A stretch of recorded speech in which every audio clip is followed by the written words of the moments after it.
और चलिए अब आचार्य जी से जान लेते हैं आज का विशेष महाउपाय। जी बिल्कुल, आज हम आपको बताने वाले हैं राहु से संबंधित कुछ महत्वपूर्ण उपाय। देखिए, हमारे धर्मशास्त्रों में ऐसा कहा गया है कि यदि आपकी कुंडली में राहु की स्थिति बहुत ज़्यादा खराब है तो उसका सबसे पहला प्रभाव आता कहाँ है? उसका सबसे पहला प्रभाव आता है आपकी किचन में, आपकी रसोई में, आपके खान पान पर, जिससे आपका जीवन और आपका स्वास्थ्य और आपकी दिनचर्या जो है वह प्रभावित हो जाती है। और यदि ये भी हमारे धर्मशास्त्रों का मत है, ये भी हमारे ज्योतिष शास्त्र में कहीं ना कहीं उल्लेख मिलता है कि अगर आपको राहु के दुष्प्रभाव से मुक्ति पानी है तो आपको अपने किचन में बैठ करके भोजन करना चाहिए। यदि आप रसोई में बैठ करके ही भोजन करते हैं तो राहु के दुष्प्रभाव से बहुत अच्छे तरीके से बच सकते हैं। राहु के निदान के लिए बहुत अच्छा उपाय माना जाता है किचन में बैठ करके भोजन ग्रहण करना, कम से कम किसी एक समय।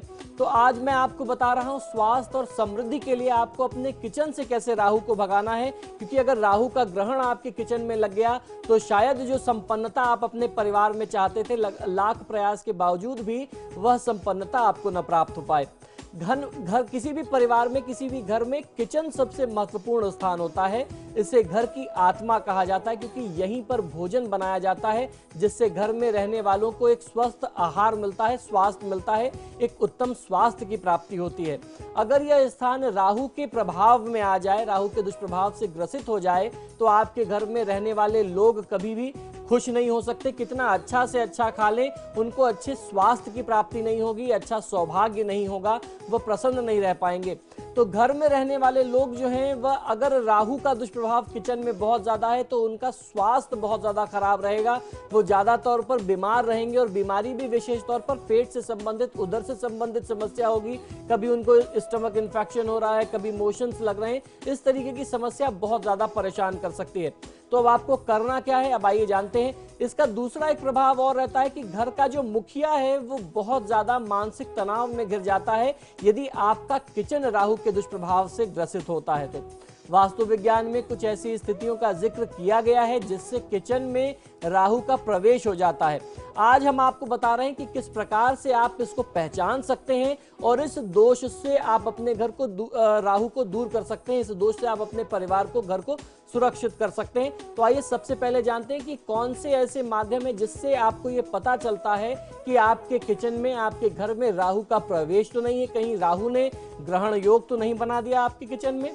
वास्तुशास्त्र के अनुसार राहु टूटे हुए दरवाजे, उखड़े हुए प्लास्टर, दीवारों की दरारों में टूटी हुई वस्तुओं, फीकी हुई जो पेंटिंग आपने देखा होगा जिसके कलर धुंधले हो जाते हैं, जो फीकी सी हो जाती हैं, दीवारों में जिन दीवारों पे फंगस लगते हैं, जिनके प्लास्टर उखड़ रहे होते हैं, जहाँ पे बहुत ज़्यादा मॉइस्चर होता है, नमी होती है, ऐसी जगहों में, अंधेरे कोनों में बहुत ज़्यादा राहु का स्थान बताया गया है। यही उनके प्रमुख लक्षण है।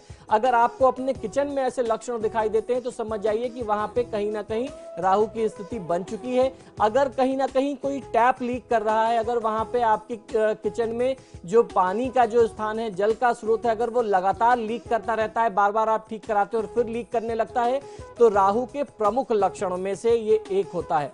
अगर किचन में बड़ा छज्जा निकला हुआ है, आपने कोई ऐसा रोशनी बनाई हुई है, रोशनी के लिए जगह बनाई हुई है, या कुछ वहाँ पे आपने ऊपर रखने के लिए कुछ ऐसी जगह बना रखी है और उसके चलते वहाँ पे उस जगह पर आपके किचन में रोशनी कम रहती है, तो ये भी समझ लें कि वहाँ पर राहु की स्थिति बन चुकी है, अर्थात वहाँ राहु आकर के बैठ चुका है।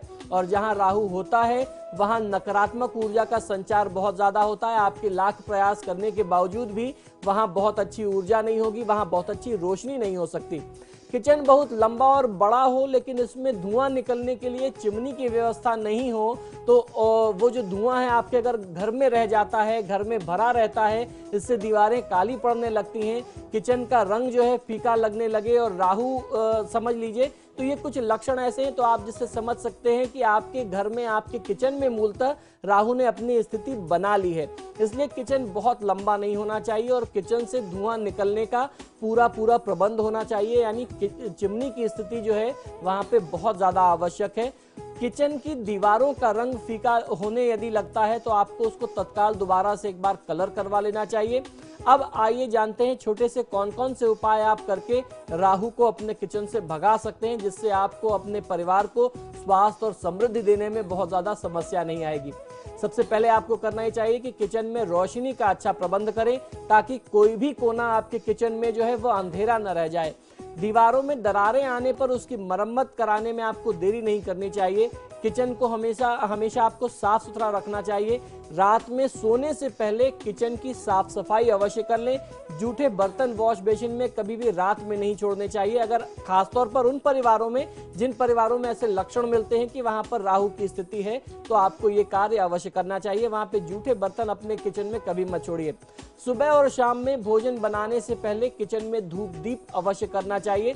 अग्नि देवता को आप प्रणाम करें, उनको धूप और दीप दिखाएं। मां अन्नपूर्णा को प्रणाम करें, उनसे आग्रह करें कि आप हमारे परिवार में सुख और समृद्धि और आरोग्यता दें, अच्छा स्वास्थ्य बना करके रखें परिजनों के बीच में। तो निश्चित तौर पर ऐसे कुछ सरल उपाय करके राहु को आप बहुत आसानी से अपने घर से, अपने किचन से दूर भगा सकते हैं। और जब एक बार राहु दूर चला जाएगा तो सुख और समृद्धि का ही वास आपके परिवार में, आपकी रसोई में बचेगा। और आपके सितारे में आज के लिए इतना ही। आचार्य जी, आप हमारे स्टूडियो में आए, इसके लिए बहुत बहुत धन्यवाद। जी धन्यवाद। एक छोटे से ब्रेक के बाद भी समाचार प्लस पर खबरों का सिलसिला जारी है।